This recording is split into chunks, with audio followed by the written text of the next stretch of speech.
Hi, welcome or welcome back to my book sanctuary. I'm Bianca and I really do apologize about the lack of videos this month. Unfortunately, I ended up getting sick, so you may be able to hear the scratchiness and crappiness in my voice, and I do apologize about that.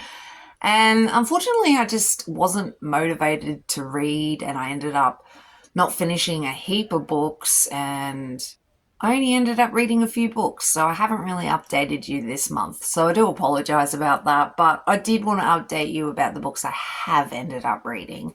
And the first book I ended up reading was The Alpha's Arrangement, and I didn't really like this at all. It was an Omegaverse book, and it was interesting in a lot of ways. She's this female alpha, which is a bit rare in this universe, and she finds her pack, but they just treat her horribly, and it's meant to be all okay. And I really didn't mesh with this one whatsoever. She was very dominant, and in a lot of ways, I don't know, the guys just didn't treat her with enough respect and kind of treated her like crap. But that was basically what I remember about the Alpha's arrangement. It really wasn't that memorable, unfortunately. And then because I was in a funk and I just couldn't mesh with any books whatsoever, I ended up rereading Pack Darling Book 1 and Book 2. So Part 1 and Part 2. I actually have the addition to that. Hold on, I really should organise my life better. So, with Pack Darling, this is big. This is Part 1 and Part 2. And Pack Darling, I have mentioned it before, is dark, not overly smutty, surprisingly, but it's very emotional, and it's just everybody involved is heavily scarred and have a lot of personal issues.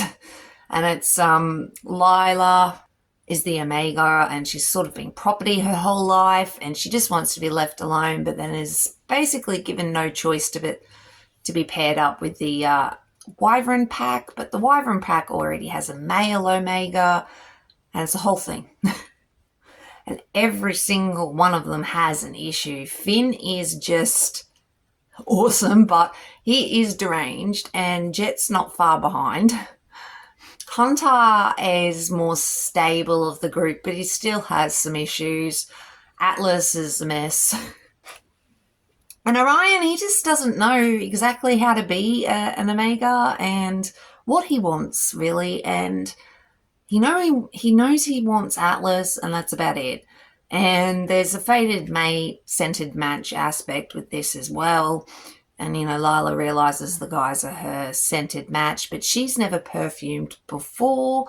And yeah, it's very messy, very emotional, can be quite dark as well. So just be aware of that. But it is one of my favorite Omegaverse books around. So yeah, I ended up rereading the pair of them because honestly, the next book in the series was coming out, Red Fang Royal. So I was really excited for that. And this one's about Marisol. And Marisol's really intriguing herself. I found it intriguing on what they were doing with that.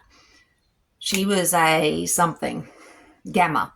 She was a Gamma, and the whole Gamma designation, and I guess their abilities and powers and what that means is really interesting. I found it really interesting. I do love Lola Rock. I didn't mesh with this book 100%, unfortunately. I did like it. I just felt there wasn't enough. I don't think that there was enough conversations between everybody. There was a lot of internal stuff going on, but not a lot of talking amongst themselves. And it was very intriguing in a lot of ways. And Marisol, or Sol's history and how guarded she was about her whole self. But yeah, I just think, I don't know, I felt like there was something missing that I wasn't seeing. Like it just wasn't, yeah, unfortunately, it just wasn't my favorite thing, which is a little disappointing because I was really looking forward to it. And I had postponed buying the book for ages. And I actually ended up buying this one on Kindle, which is not what I usually do, but I was not paying $60 for the physical book. Each their own. If you want to pay that much money, you do you, boo, but yeah, not for me. So I unfortunately, or fortunately, bought the Kindle version, which was a little expensive, let's be honest, but whatever. I'll support an author I like. I liked this. It had a lot of potential in a lot of ways, but it also did disappoint me a little, which is sort of sucky. And then I ended up listening to Butcher and Blackbird.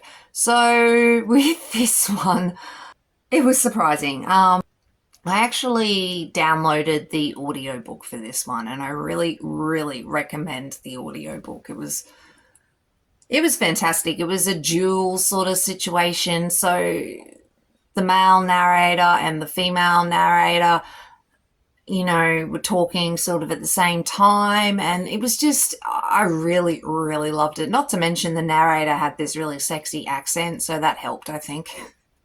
But I really enjoyed this. And it was so unhinged, like so bizarre, a little too gory in spots. Read the trigger warnings and just be aware. And if it doesn't sound like what you will mesh with, don't touch it. But I enjoyed it. I really did enjoy it. They're serial killers. So there's a bit of nuts stuff. There's a bit of an insane aspect to it.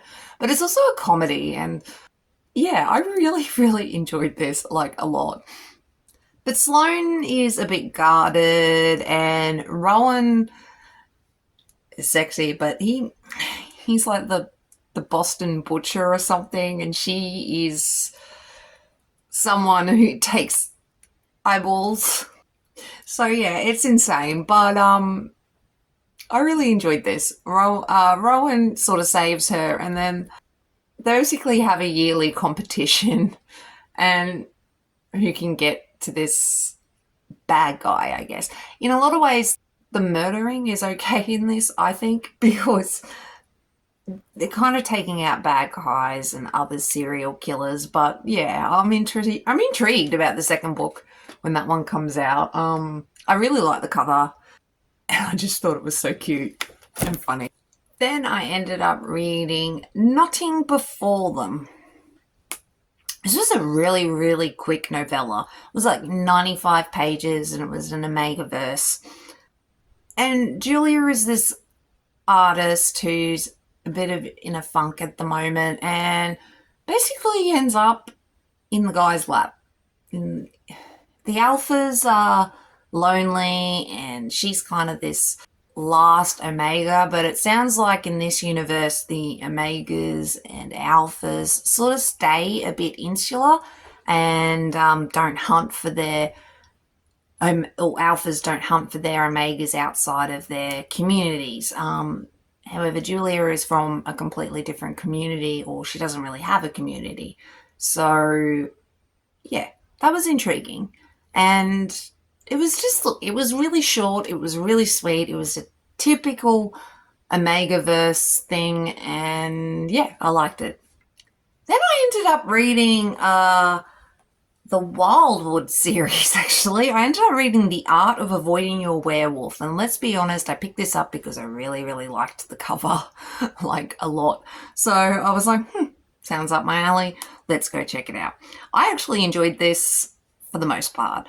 I felt like the beginning was a little bit vague in a bit of a way, but she is an illegal blood wolf, so she's half vampire, half werewolf, and she sort of escaped the vampires that were using her as a blood host bag, whatever. Anyway, she and her friend, or fellow blood wolf are hiding in Wildwood, and there's this werewolf pack that lives there, and she's attracted to this man, and then she accidentally, when they're kissing, bites him, and he puts her in jail. And they go from there, basically. So he's the leader of the pack in Wildwood. And he's just so possessive because once he realizes he sort of stuffed up and put her in jail when he really shouldn't have. And it's really not her fault she's a blood wolf. She was forced to be a blood wolf. So, forced. She was human once upon a time and, yeah, has been changed. And it's not her fault. And he was very possessive and he didn't want to let it go. And, yeah, for the most part, I enjoyed this. It was short. It was, a little over 200 pages, so I guess it was a novella. But I didn't mind it. I gave it a 3.5, I'm pretty sure. Yeah, I gave it 3.5 stars. 4.5 stars, actually. But yeah, it was okay. It was light-hearted. And then I read The Art of Avoiding Your Alpha because I figured I'd go on to the second book. Unfortunately, this one is very similar to the first one in a lot of ways. It's a bit different, but same thing, sort of. Unfortunately. So I didn't enjoy this one as much as the first, but she also works at the bakery like her friend, and she covers herself in a lot of perfumes and things to disguise her scent so she doesn't find her mate, because she doesn't want a mate. None of these blood wolves want a mate. And he scents her, and he's this alpha of this government pack and who lives just outside of Wildwood, and he kidnaps her, basically, and throws her over his shoulder, and off they went. And again, he is forcing her to stay with him, and it was, yeah, this one was a little disappointing, let's be honest. Bianca, it was a little disappointing. I just felt it was a little too similar to the first book for me. Then I read The Art of Avoiding Your Soulmate. So this is the last book in the series. And this one was a bit more interesting, I think. Sienna finds her mate, but she doesn't realise it. So Balthor has been around her for a while, and he sort of guards her, but he suspected for a bit that she may be his mate. However, she covers herself with a lot of perfume and things, so he can't really pick up her scent. But she washes her hands, and he picks up her scent and realizes, yeah, she is his mate, but doesn't tell her that. So he's a little deceiving her, a little bit deceiving her, and she is willing to give him a chance because she knows he's not her mate. If he was her mate, he would be extremely possessive and similar to the last two werewolves, who basically knew nothing about boundaries and kidnapped both of the women, the blood wolves. And so Sienna is wary, but she's attracted to him, and they end up sleeping together, but then she realizes they're mates, and he lied. So she's not impressed, and she's stressed, and there's another factor going on that she is really stressed about because she's not sure if she's ready for the whole baby thing. So because they slept together, their fertility is quite high because they are fated mates. However, she didn't think they were fated mates, so the fact that she could be pregnant is something that never really occurred to her. And so she's completely stressed, which is fair. And, I did find this a little bit more sweeter than the first, well, at least the second one. And yeah, it was okay. I enjoyed it for the most part. But that's basically all the books that I've actually ended up reading this month. I just had no motivation whatsoever, so I do apologise about that. But I will let you know about my reading next week. Hopefully I'll read some more books this week. And as far as I'm aware, I'll be way more regular, back to normal, giving you the normal videos. Hopefully my voice will get back to normal, so I really do apologise about the scratchiness. And yeah, that's basically all I wanted to update you about. But thanks so much for watching, really do appreciate it. If you wanted to subscribe, that would help me out heaps. I would appreciate that too. But I hope you have a great day, and thanks for watching, and I'll see you in the next one. Thanks, guys. Bye.